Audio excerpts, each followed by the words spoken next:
Eu não conhecia Nossa Senhora de Guadalupe, e aí eu estava tentando engravidar e uma amiga do Henrico falou: você já ouviu falar do poder que Nossa Senhora de Guadalupe tem? Né? Tudo que você pedir para ela com fé você vai alcançar.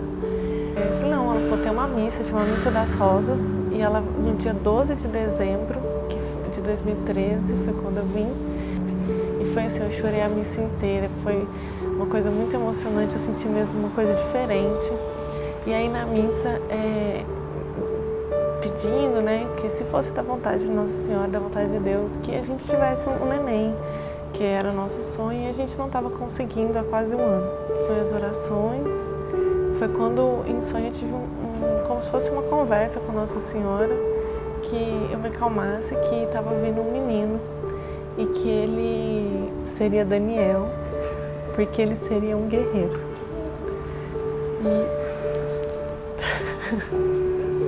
comentei com meu esposo, falei: se a gente engravidar, a gente vai ter um menino. E se for um menino, vai se chamar Daniel, porque vai acontecer. E no final de abril, a minha sogra foi ao México em visita a um parente nosso, a um tio, e foi ao Santuário de Nossa Senhora de Guadalupe.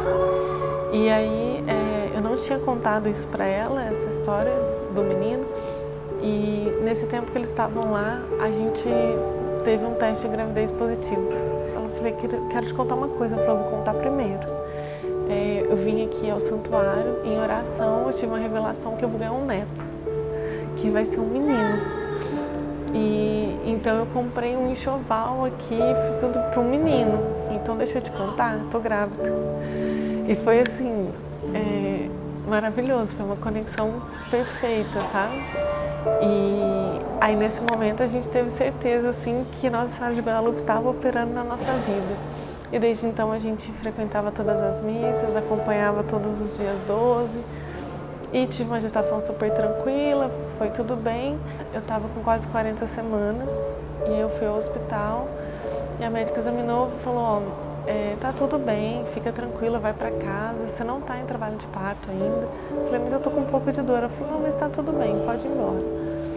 E aí eu passei a noite rezando. Tá estranho, eu acho que meu filho vai nascer, né?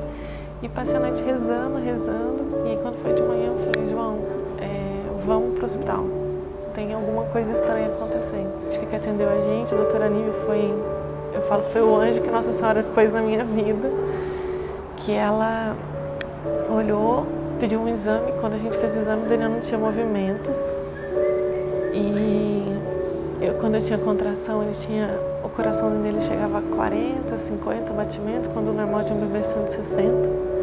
E aí ela falou: mãe, você sabe o que é urgência? Eu disse. Ela falou: então daí já começa a tirar a roupa, que esse neném vai nascer numa urgência. A gente vai fazer sua cesárea e vai ter que ser muito rápido mesmo para salvar a vida do seu filho. Eu confesso que naquela hora eu não entendi o que estava acontecendo, mas era muito forte para mim pedir, como o padre falava na missa, que o manto de Nossa Senhora ficasse conosco e passasse pela gente. E eu fui para a sala de cirurgia. Quando eu tomei anestesia, mas logo em seguida já começou o corte. Eu gritei, falei: eu não vou dar conta. E a anestesista falou: preciso de 10 minutos. A médica falou: não tem nenhum.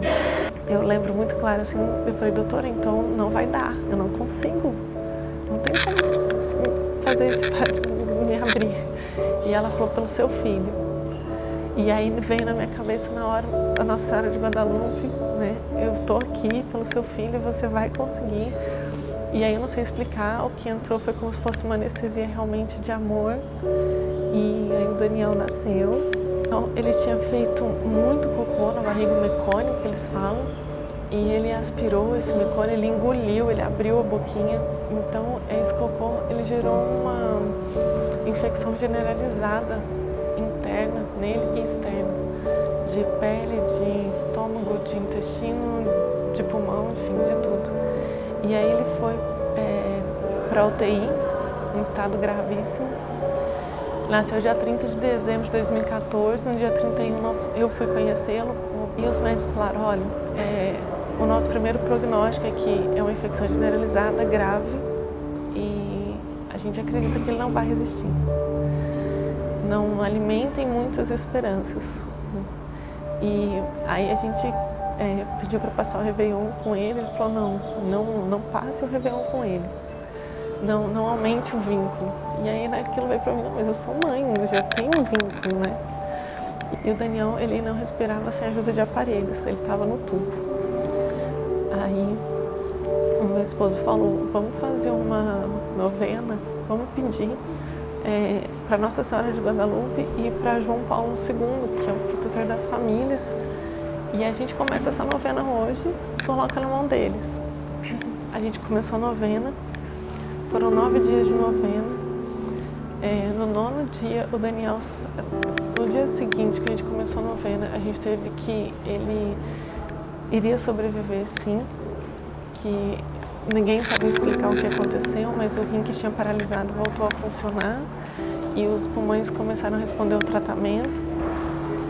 Quando nós terminamos a novena, no 9º dia da novena, o Daniel tirou o tubo e começou a respirar sem a ajuda do aparelho e as coisas foram melhorando. No final foram 19 dias de UTI. Nesse meio tempo, eu não esqueço que eu vim na missa do Dia das Rosas. Ele estava na UTI, porque eu tinha na minha cabeça que no primeiro mês de vida dele, na primeira missa eu ia trazê-lo. E aí eu falei muito com Nossa Senhora, eu falei, mãe, eu vou confiar muito em você, que o melhor aconteça para o meu filho. Nesse dia da missa a gente tinha tido como prognóstico que ele sobreviveu, mas que ele teria sequelas graves, provavelmente alguma paralisia cerebral, por conta de todo o processo, sem respirar, enfim. Ele teve alta e ele ficou em observação conosco, ele foi encaminhado para o Hospital Sara. E lá eles pediam ressonâncias e toda vez que a gente ia fazer o exame para saber as sequelas que o Daniel teve, os exames não davam certo. Ou porque ele acordava, ou porque aconteceu alguma coisa, ou porque o raio-x não funcionava, enfim, cada dia uma coisa. E aí em um dos exames eu percebi que eu estava perdendo a fé. E aí foi quando eu me ajoelhei e falei para Nossa Senhora, falei, amanhã a gente vai fazer o exame. Mostra para mim que o seu milagre tá feito. A gente fez a ressonância do meu filho foi perfeita, perfeita, perfeita. E aí a médica, quando foi dar o diagnóstico pra gente, falou assim, olha, eu não sei se você acredita em Deus, mas todo o histórico do Daniel, eu acreditaria que esse exame está errado. Que não existe como uma criança passar por tudo que ele passou, por todas as complicações, e ele não ter nada. E ele não tem nada.